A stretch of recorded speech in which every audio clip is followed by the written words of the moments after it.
Граница между Мексикой и США является одной из самых чувствительных зон в мире, где мечты о лучшей жизни пересекаются с вихрем насилия. Это основной маршрут для нелегальных иммигрантов из Центральной Америки и Мексики, а также горячая точка для банд, занимающихся контрабандой запрещенных веществ и другого запрещенного товара. Опасная местность и слабый контроль превратили это место в зону, полную опасностей, где каждый шаг может быть роковым. Однако именно здесь произошел удивительный случай – побег, в котором два человека из разных миров нашли сочувствие и надежду среди насилия и отчаяния. Главный герой – Каспер, молодой член банды Мара, известный по всему району своими рейсами через границу. Его рабочий день был напряжен. Он на своем мотоцикле исследовал каждый уголок, иногда общался с соратниками, иногда занимался контрабандой. Но в свободное время Каспер помогал детям вступить в общество. Сегодня он пригласил подростка по имени Смайли провести время вместе. Помимо контактов с бандитами, Каспера остановила бабушка Смайли, но он был привычен к крикам. В конце концов, при некоторых усилиях, ему удалось уговорить Смайли присоединиться к новому уличному рейду. Несмотря на возражения бабушки, подросток давно мечтал вступить в банду Каспера. Наконец-то этот день настал, но принять его в свои ряды потребовалось покарать станица выносливость, испытав на полную катушку. В том числе Каспера. Такое приветствие проверяло их физическую выносливость и дух. В мексиканских трущобах жила девочка по имени Сара. Она была поражена внезапным возвращением своего биологического отца после многолетней разлуки. Отец пришел, чтобы забрать ее и ее дядю Орландо в США, чтобы воссоединиться со своей новой семьей. Он пересек границу и начал новую жизнь после развода родителей девочки. Несмотря на то, что отношения между отцом и дочерью были охлаждены, она согласилась поехать с ним под давлением родственников. Без денег им пришлось пересечь границу нелегально, как делают тысячи мексиканцев, мечтающих об американской жизни. В то же время Смайли был зачислен в банду Мара и быстро прошел обучение под руководством Каспера. Его первой задачей было стоять на страже, когда Каспер уединился со своей девушкой. Посмотрев, как его старший продемонстрировал мастерство, молодой Смайли, только что ставший совершеннолетним, переполненный любопытства, спросил: «Когда же я смогу быть таким же, как ты?» В ответ Каспер улыбнулся на его жажду действий. Сказав, что нужно победить парня из другой банды, чтобы выбрать девушку, кого хочешь, Каспер отвел Смайли в главное укрытие, обветшалое, но внушительное место. Там они встретили мага, второго по значимости в группе. Человек немногословный, но с глазами острыми, как бритва, которые сразу дали Смайли понять разницу между детскими играми и реальным миром. Мага сказал Смайли пройти последнее испытание, чтобы стать членом банды. Сказав это, он повел мальчика внутрь, где держали человека, подозреваемого в принадлежности к враждебной банде. Мэга дал Смайли самодельный пистолет, приказав ему выстрелить через яблоко, помещенное на голову мужчины. Хотя жертва отчаянно умоляла, утверждая, что он просто обычный человек, не связанный ни с какой бандой, Мэга все равно ему не поверил. Он холодно приказал Смайли стрелять, даже заставляя его, если тот колебался. Наконец, пуля прошла прямо через голову мужчины, оборвав его жизнь, и это также был момент, который ознаменовал официальное погружение Смайли в преступную жизнь, связанную с насилием и кровью. Не останавливаясь на этом, мальчик также стал свидетелем сцены, где члены банды расчленяли тело жертвы и бросали его собаке. Эти жестокие образы ужаснули Смайли, но к этому времени его руки уже были в крови. Путь назад был почти закрыт. Пока вся банда праздновала посвящение нового члена, мага отвел Каспера в сторону, чтобы поговорить наедине. Он напомнил ему, что недавно босс заметил частое отсутствие Каспера на их территории. Мага предупредил его быть осторожным, потому что у босса глаза и уши повсюду. Тем временем Сара вместе с отцом, мистером Орасио и дядей Орландо уехали несколько дней назад. Они пересекли банановые плантации, где было меньше полицейского контроля, и после недели трудностей трое из них добрались до реки. Здесь они сели на лодку, чтобы пройти через контрольно-пропускной пункт, продолжая свой путь к железнодорожным путям, где жили обитатели трущоб и которая также была территорией банды Мара. Пройдя много дней подряд, Сара устала. Группа решила временно отдохнуть здесь. Тем вечером Каспер воспользовался возможностью встретиться со своей девушкой Мартой.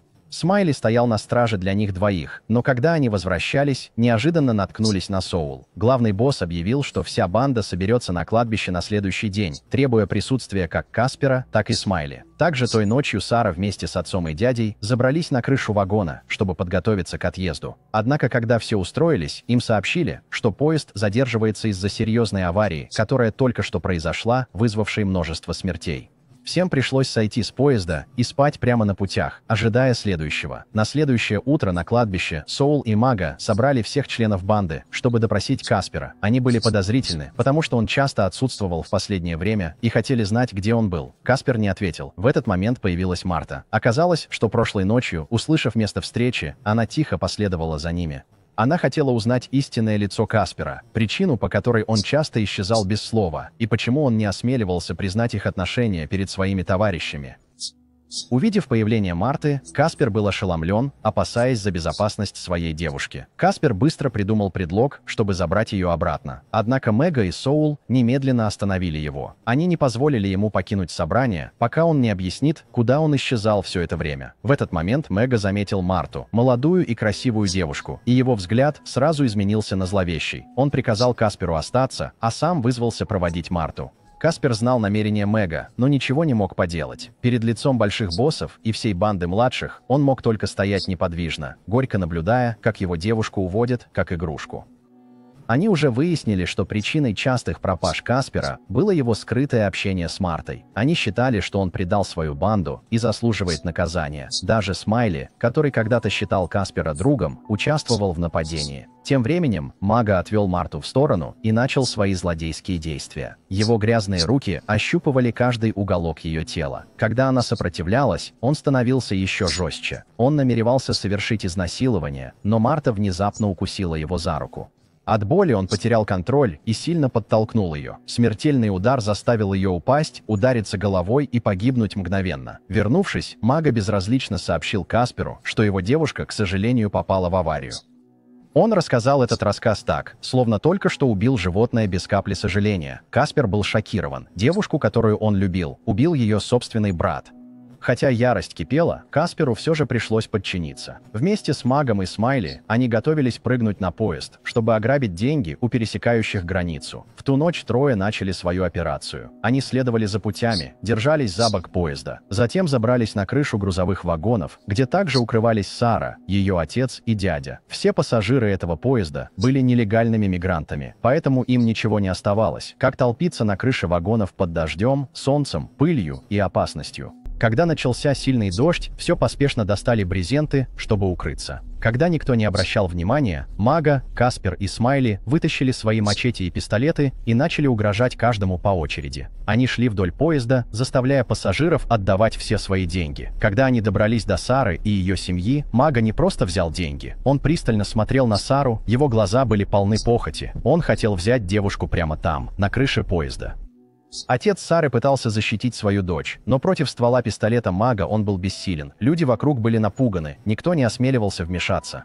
Сара закричала и отчаянно боролась. В этот момент образ Марты эхом отозвался в сознании Каспера. Боль, сожаление и ярость вспыхнули. Без колебаний он замахнулся мачете прямо на горло Мага. Мага рухнул, не издав ни звука. Каспер пнул его тело с поезда, холодно повернулся и приказал Смайли спрыгнуть следом, чтобы убрать беспорядок. После инцидента на поезде, хотя Каспер и вмешался, спасая Сару от Мага, он все равно не получил сочувствия от попутчиков. В их глазах Каспер оставался грабителем, даже хладнокровным убийцей. Несколько мужчин даже намеревались напасть на него, когда он был не на чеку. Но Сара, девушка, которую он спас, заметила это вовремя и закричала предупреждение, заставив их остановиться.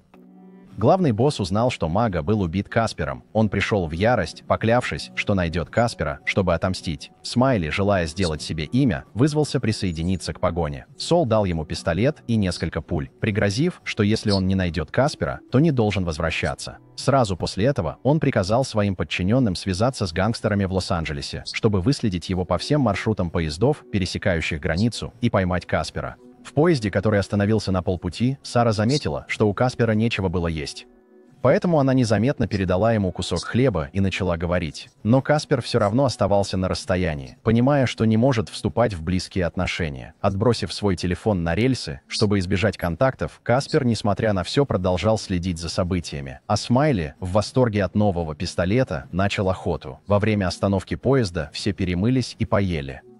Каспер решил остаться в уединенном углу, молча. Несмотря на возражения отца, который опасался за безопасность дочери из-за убийцы и грабителя, Сара подошла. Не испугавшись, она доверяла своим инстинктам и действиям Каспера. Сначала тот был недружелюбен, однако Сара своей искренностью и теплотой смогла раскрепостить его. Они начали разговор, и, возможно, впервые за долгое время Каспер почувствовал, что его понимают как личность.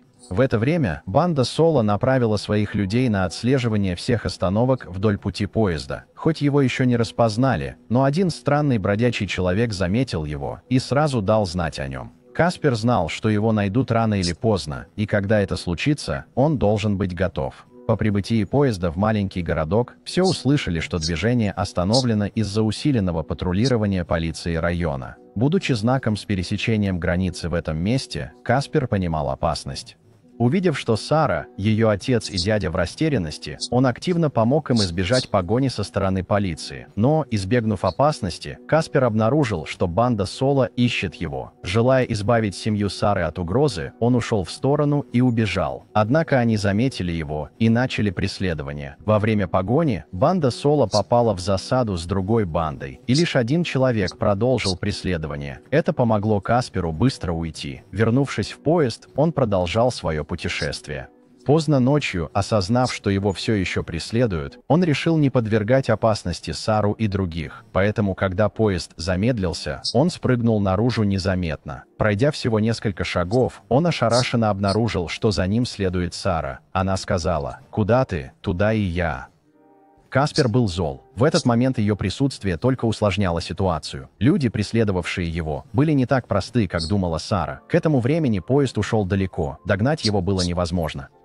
Отец и дядя Сары, обнаружив ее исчезновение, тоже были беспомощны. Они не могли спрыгнуть с поезда. У Каспера не оставалось выбора, кроме как привести Сару к знакомой женщине. Женщина, которая уже помогала ему раньше, зная, что его преследуют. Она все еще была готова помочь, потому что верила, что Каспер хороший человек. Она устроила так, чтобы они спрятались в грузовике, перевозившем металлолом. Грузовик должен был довести их до границы. По дороге, среди ржавых металлических обломков и удушающего пространства, Каспер открылся Саре. Он сказал, что любой, кто путешествует с ним, будет в опасности. Затем он показал ей пересекающиеся шрамы на своем теле, оставшиеся следы от столкновений с бандами.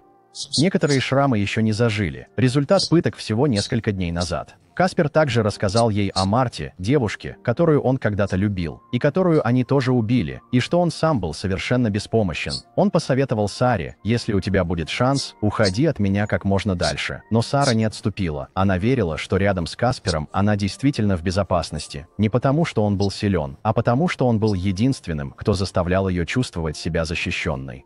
С другой стороны, отец и дядя Сары, сойдя с поезда, долго ждали, надеясь снова ее найти. Но все усилия были напрасны. Не имея другого выбора, они были вынуждены продолжить свое путешествие через границу без Сары. Однако они не успели уйти далеко, как их заметила полиция. В панике отец Сары, пытаясь перебраться через рельсы, чтобы спастись, к сожалению, споткнулся и был навсегда унесен поездом. Ее дядя, которого заблокировала полиция, не смог сбежать и был немедленно арестован. В то же время грузовик, перевозивший металлолом, прибыл на пункт сбора, где младшие Сол уже ждали. Но когда они поднялись, чтобы проверить, внутри грузовика было совершенно пусто. Каспер и Сара тайно вышли заранее, прошли большое расстояние и избежали облавы.